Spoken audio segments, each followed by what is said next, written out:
God is a living reality.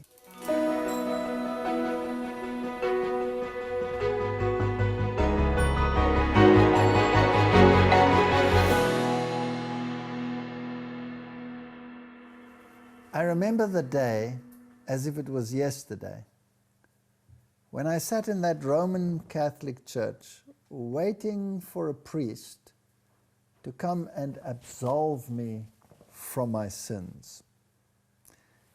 And when he did not come, and I could not communicate with the host that was present, because after all it was a sacrificial host, I needed a priest as an intermediary, I realized that the system cannot provide what it should provide, and therefore to me it became farcical. And I said a prayer, half in desperation, and I said, God, if you do exist, reveal yourself to me.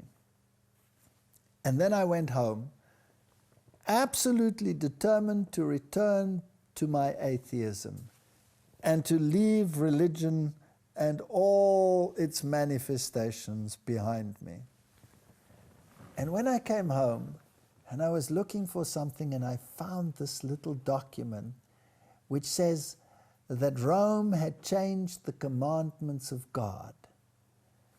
And I looked at this, and they had a list of the catechism commandments, and I needed a Bible to verify that it had been changed, and eventually I found the Bible in my home, strangely enough, and compared the two and found that it actually was so.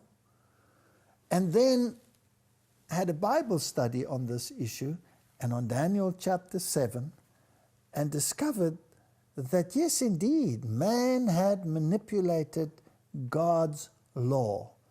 The audacity of it to supersede God in power and authority. And this started my search. So when I asked that question, I was first given doctrinal information. And then, of course, the manifestations in my home, because I had been involved in occultism, and how God resolved those, and how He led me from one incident to another. When I had a particular problem about some geological or biological criterion which seemed to contradict what the Bible was teaching, I would always find exactly the right book in the library at exactly the right time to make me think about these issues on another level. And how God dealt with us over the years. When we had nothing, how He provided for us. I remember sitting around a table after having committed myself to believe that God exists and that He does care about each and every individual as He would take care of the sparrows. And there was no food on the table, and we sat down as a family, and the children were looking at me with these big eyes, and I said, let's say a prayer. And I said, Heavenly Father, we thank You for the food which we are about to receive. And when my words were cold, there was a telephone call. And the lady on the other side said, have you been to your front door? And I said, no. Why? Because we came in via the garage. She said, go and look at your front door. And I put the phone down and went and looked at the front door, and here was a basket of food. I opened the front door, carried this basket of food in, which some kind people had donated, and put it on the table, and all of us had a wonderful meal. And this was so gratifying.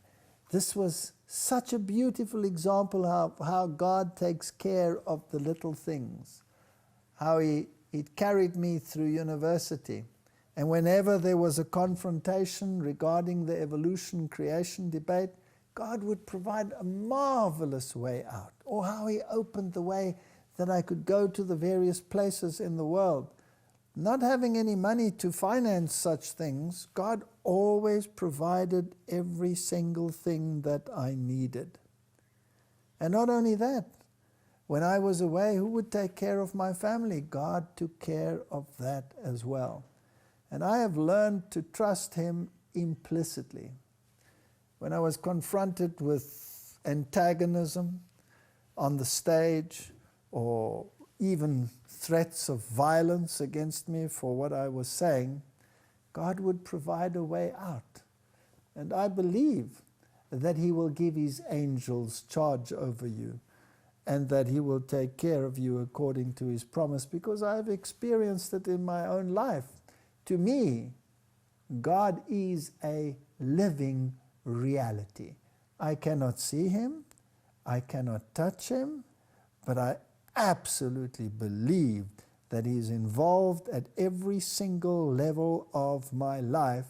And like Job, I would say, even if He slay me, yet will I trust Him.